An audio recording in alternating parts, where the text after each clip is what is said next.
Dear viewers, welcome to Sip and Chat. My name is Atim Sijin, and today with me is Naffy Ayom. Naffy is one of the youth who is doing great. He was a former promoter of music, and he said that, I quote, instead of feeding our South Sudanese with music, I better feed them with food. So he paused music for a while and embarked on agriculture to make sure at least we improve our food security in the country. So Naffy Ayom, you're welcome to Sip and Chat. All right, thanks, bro. Yeah, tell us who is Naffy Ayom briefly. Who is Naffy Ayom and how did you grow up? Okay, Naffy, his real name is called Ayom Dengagan. Ayom Dengagan? Yeah, most of my neighborhood knows me as Andrew. Andrew, okay. Yeah, these are That's your Christian name. Yeah, Okay. but most people, they don't know. All right. Yeah, but I'm Andrew. So how did you come to the name Naffy? What does it mean, Naffy Ayom? I know it is another name, like industry name, when you were doing promotion of music in South Sudan. What is Naffy? Okay, Naffy mean, it's Arabic word. Okay. Yeah, Naffy mean, it's just like Nafa. Okay. Yeah. What is Nafa in English? You just hear people say, "Gentleman Nafa." Okay. This kid is not doing something. So why did you choose that? So when I chose that, back in Kakuma, back in the days, we used to be notorious, Yeah, sure. Parents tell us not to do this, Yeah. but we You do the opposite. Yeah. So most of the time, my mom could say, "Gentleman Nafa."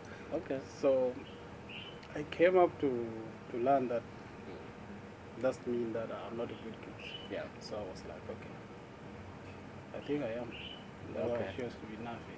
All right. Yeah. That is interesting. Yeah, but So- people complicate it though, like it's Hali Nafi, but not what it means. All right. Yeah. Even me, I was like thinking, what is Nafi? It didn't came into my mind that it is about the Arabic word. Yeah, it's That is Arabic. interesting. So Andrew Ayom, you do like being called Andrew, or I call you Ayom? Both call me Andrew, Nafi, Ayom. Okay. Yeah. All right. Tell us briefly your upbringing. Where did you grow up to where you are today? Okay, I grew up in Kakuma, Mm-hmm. and I went to Kakuma when we were still young, Mm-hmm. and I think Kakuma made a lot of us. Yeah, sure. And I would say Kakuma is a home of legend. Wow, interesting. Yeah. Yeah, because if you can see, if you look around, look at Lengs, look at Manut Ball, look at Dynamic, Okay. and a lot of guys, These are Kakuma guys. yeah, who grow up there. Who grew up in and they Kakuma. made it, Okay. Like if you talk about Lengs, everyone, Yeah, it's a big name. yeah, and late Manut. What do you think contributed to Kakuma guys being successful? Is it because of life in Kakuma? Is it because of the hardship that we've gone through? What do you think could have contributed to all this success among us as guys who grew up from Kakuma? Okay, first, those days when we were still back in Sudan, okay, before it became South Sudan. Yeah. It was hard then to go from Bor to Reng or to Malakal or to Rumbek or some other side of Equatoria. Yes. But when we flitted to Kakuma, we had that unity and understanding. So you can just go and stay with Mr. So and become a brother. Yeah. It doesn't matter. We became family. And we became family. We looked into our hardship. And by then we had no choice, how life was. Yeah. So all the little contribution made us to be strong and at least to make it out of it. Okay. So since until when did you decide that, okay, fine, enough of music? I've been supporting music, I've been promoting music, now I need to provide food. When did you start having that idea? Okay, it came in my mind, I think it was in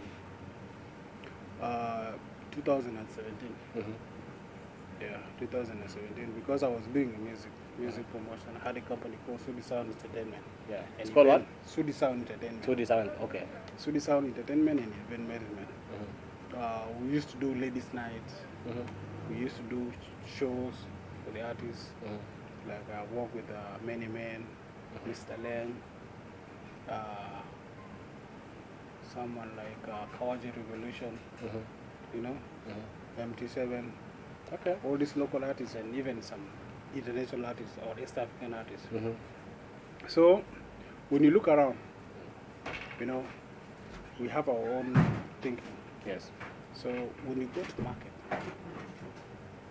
every time I visit market, okay, I don't find something that is being produced within. Yeah.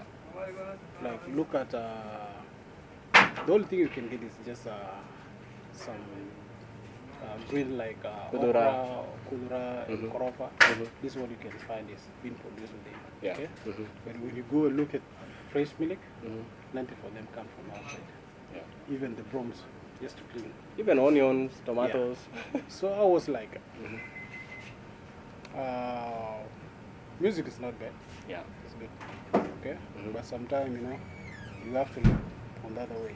Yeah. So one of the day I listened to Panchol Dengajang song. Mhm. The song said that you cannot be happy when your stomach is empty. Yes. Okay? Mhm. So your stomach has to be satisfied. So For you that to be you happy. will have that motivation and joy. Mhm. Because when there's nothing here, the vibration and the power cannot come. Mhm. So I was like, okay, doing music is not bad. Okay? Yeah. Mhm. But at least we need to have something in our belly. Yeah. Okay? Mhm. So I was like, okay, there's a lot of promoters outside there. So I was like, okay, let me just dance a little bit. Yeah. And And venture into farming. Yeah, and venture into farming. Okay. So from there, it was just an idea. Okay. But also you need to scale up. Yeah. I didn't know where to start from. I didn't know what to do. But good enough, I love pets. I had my dogs. Since 2014, that when I started having dogs. Okay, up to today. You have how many dogs? I just, like, if this one get old or died, I make sure I replace. Okay. Yeah. All right. That's interesting. Yeah, so I have dogs. So from there, I was like, okay, I was having dogs. So I was like, one of the days, I thought about buying rabbit, just as a pet. So before I bought rabbit, in 2017 when I thought about it, good enough, I was working with the ambassador of Israel in South Sudan. So he took me to one of the Israel. What is his name? It's called Hanan. Hanan. Yeah. The previous ambassador. Yeah, the first one, yeah. Okay. It's now in Nepal. Okay. Yeah, and we had a new ambassador who is called Ambassador Garishon. He just left on. So you were so close to Hanan, Ambassador Hanan. Yeah. Okay. So Hanan took me to one of the Israeli company, which is called Green Horizon. Yeah. I went and worked with them. So when I was working with them, I became familiar with this farm thing. Yeah. The tools, the methods the of tools farming. and chemicals and seeds, And I was in charge of inventory. Okay. Yeah. So I would receive some chemicals and seeds and some pipes coming in from Kenya and Uganda and even from Israel. So I became familiar with it, and I could go from headquarters to visit farm like in New side, and then in Jebelado, we had a big farm there. Yeah. And there's one in Bor, and there's one in Tonrit. Yeah. So I became familiar with this farm thing, but I was like, sometimes you have to do what you love. Yeah. And what you really, if you wake up in the morning, you'll be like, I want to do it again. Yeah. It's a passion in you. Yeah, it's a You passion. love doing it. Yeah. So looking into crops, it was a bit challenging to me. Yeah, because I want to be real to myself and be honest and not to cheat. Yeah, that's something you don't know, you don't love, something you don't have passion So about. looking to crop is good though, but I don't have that much Knowledge and interest. that vibration with it. Okay. Yeah. So, because I love something that I can touch, I can feel. Like I told you, I love pets. So we just continue working. And I was learning. Getting some knowledge Yeah, I was and getting experience. some knowledge, knowing the difference between seeds and chemicals and what is the use. Okay? So from there, I went and bought a rabbit and I kept it at the house, just like a pet. But from there, they multiplied. There were 2 rabbits, and they multiplied to 20 to 30. Okay. And we used to eat some, and we just give out some to our family members. Yeah. And when the ambassador came in, they had this program called Learn and Hand.